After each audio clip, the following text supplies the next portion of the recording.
Pemirsa, Basuki Cahayapurnama bersikap legowo dengan hasil hitung cepat Pilkada DKI putaran kedua. Ya, tidak lama setelah sejumlah lembaga survei merilis hasil hitung cepat, Rabu 19 April kemarin Ahok pun mengunggah video yang berisi kalimat ucapan terima kasih pada warga Jakarta di akun Instagramnya.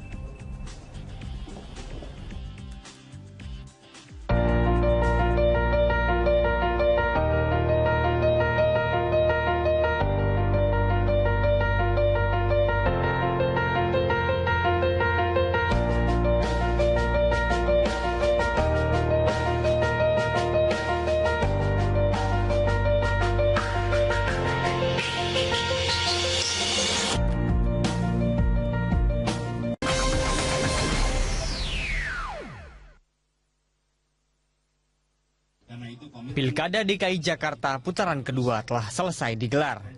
Dari hasil quick count atau hitung cepat oleh beberapa lembaga survei menunjukkan pasangan nomor urut 3 Anies Baswedan dan Sandiaga Uno unggul jauh dari lawannya pasangan nomor urut 2 Ahok Jarot.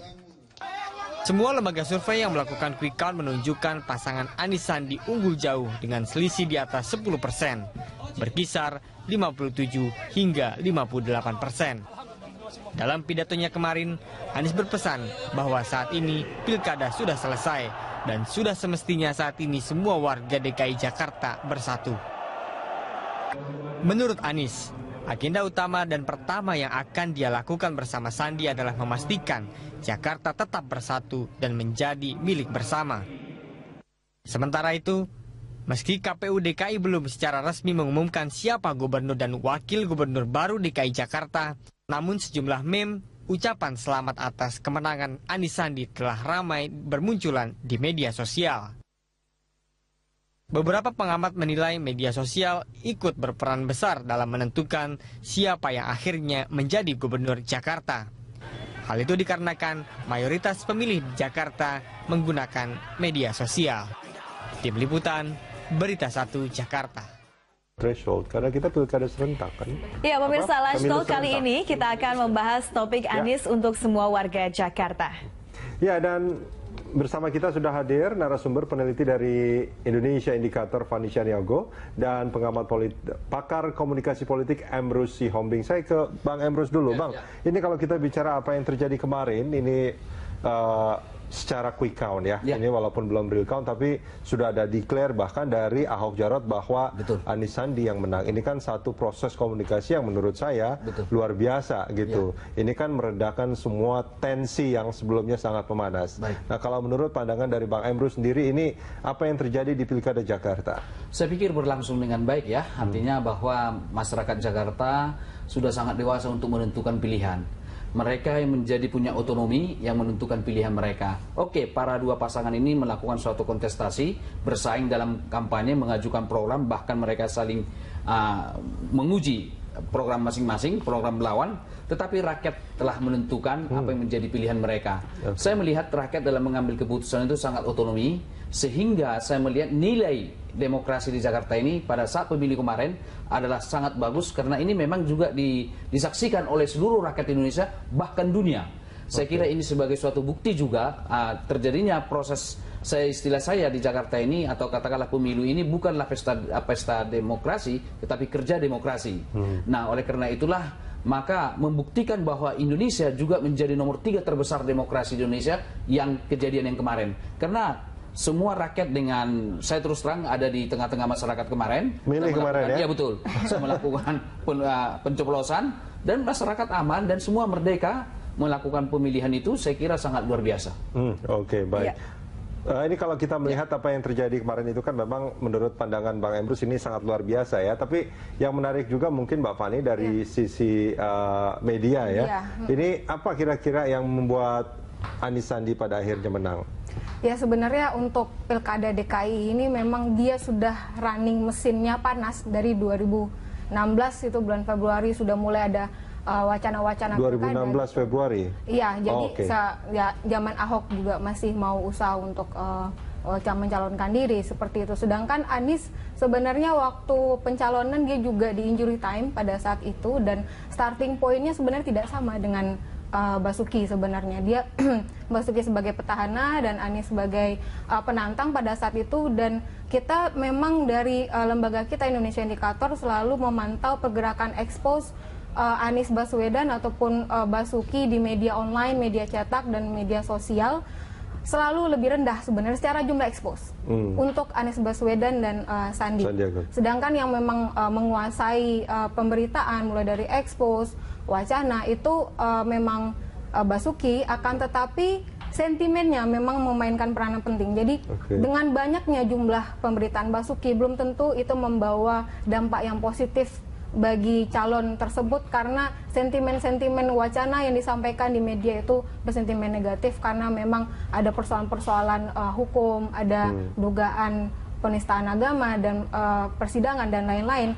Hal itu juga membuat sentimen yang ada di Anies lebih mampu mereka menjaga wacana-wacana positif seperti itu. Oke, nah kalau begitu, kalau kita melihat dari adanya pergeseran suara, awalnya banyak yang memilih Ahok, akhirnya bergeser kepada Anies. Nah, kebanyakan para pemilih ini memberikan suaranya berdasarkan emosional atau rasional menurut Anda?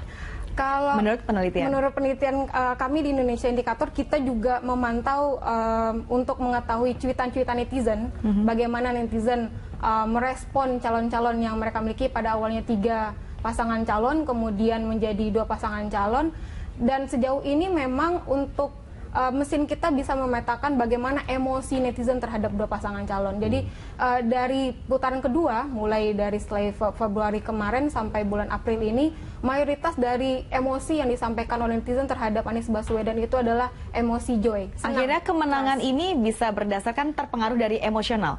Bisa berdasarkan dari pengaruh emosional dan juga sedikit justru rasional tidak terlihat begitu, mungkin dari cara-cara program yang diperlihatkan atau bagaimana? Pembahasan program biasanya hanya muncul di sebelum dan sesudah debat. Itu memang tinggi wacananya untuk membahas mengenai soal program-program ya. Iya, tetapi sepanjang antara debat, setelah debat itu biasanya pembahasan-pembahasan yang mungkin kepada personal, pembahasan mengenai isu-isu yang lain selain program. Mbak Fani, kalau kita bicara soal dunia maya, itu kan sebetulnya yang bermain di sana bukan hanya warga Jakarta. Iya. Jadi yang main Twitter, Facebook, semuanya itu kan belum tentu semuanya warga Jakarta. Yang ngebahas soal Pilkada DKI Jakarta bukan cuma warga Jakarta di media sosial. Nah, menurut Anda, boleh nggak kalau saya artikan gini, mereka-mereka yang beropini di media sosial itu juga berpengaruh terhadap para pemilih di DKI Jakarta? Sangat memungkinkan, karena masyarakat Jakarta memang mayoritas memiliki Twitter. Karena ya masyarakat urban, demografinya juga sudah, penetrasi internet juga sudah bagus, dan pengguna Twitter memang paling banyak di Jakarta. Iya, di dunia saya tahu di Jakarta itu nomor 1. Nomor 1 di ya, atas sebagai Tokyo dan London. Saya tahu. Jadi wacana-wacana yang berseliweran di lini masa setiap hari kita konsumsi, pagi-pagi kita sudah lihat Twitter, isinya adalah pilkada, Facebook seperti itu juga gitu, dan yang mengomentari, yang memberikan opini, bahkan juga tidak hanya warga DKI Jakarta, itu sedikit banyak memang pasti sangat berpengaruh, karena semakin sering isu itu dimunculkan, semakin berulang-ulang sebuah isu dimunculkan, maka akan mempermudah untuk kita mempercayai itu. Tadi sudah disampaikan bahwa semua terpengaruh juga karena masalah Twitter juga ya. Mereka emosional juga menjawab, mungkin saling serang ataupun memiliki pendapat yang berbeda ketika mereka mengomentari sebuah masalah di Twitter begitu ya. Kalau begitu, kemenangan Anies Sandi ini untuk memperoleh suara rakyat memberikan gambaran yang seperti apa? 60% warga, hampir 60 kan ya? 60% warga ini digambarkan seperti apa pemilih Anies Sandi ini berdasarkan emosional yang memilih? Saya pikir ini agak berbeda pandang gitu, tapi perlu diuji riset gitu ya. Artinya masyarakat itu kita survei dulu apakah memang karena faktor emosi. Tetapi kalau kita melihat pemilih Anies ini semakin meningkat ketika selesai debat. Itu meningkat, kita survei-survei meningkat. Nah, debat yang kemarin, yang terakhir itu adalah justru bertarung pada level yang rasional. Kenapa saya katakan berlevel rasional? Karena mereka beradu pada program, pada katakanlah program yang mereka akan tawarkan ke masyarakat Jakarta.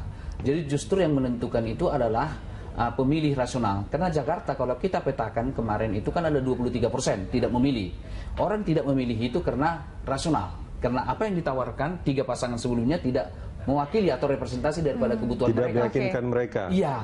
Nah, oleh karena itulah debat yang kemarin salah satu faktor utama yang memang mendorong suara Anies yang kita perkirakan oleh para pensurvei, peneliti atau kita pun sebagai pengamat melihat bahwa paling perbedaan sekitar 3%. Begitu ya. Ternyata di luar dugaan semua. Jadi apa yang terjadi kemarin memang tidak diprediksi sama sekali. Betul. Ya. Bahkan dari masing-masing kandidat sebetulnya mereka memprediksi kalaupun menang hanya sekitar 2-4%. Betul. Masing-masing Ternyata kandidat berbeda jauh ya. Ternyata jadi ada beberapa hal yang harus diteliti lebih lanjut.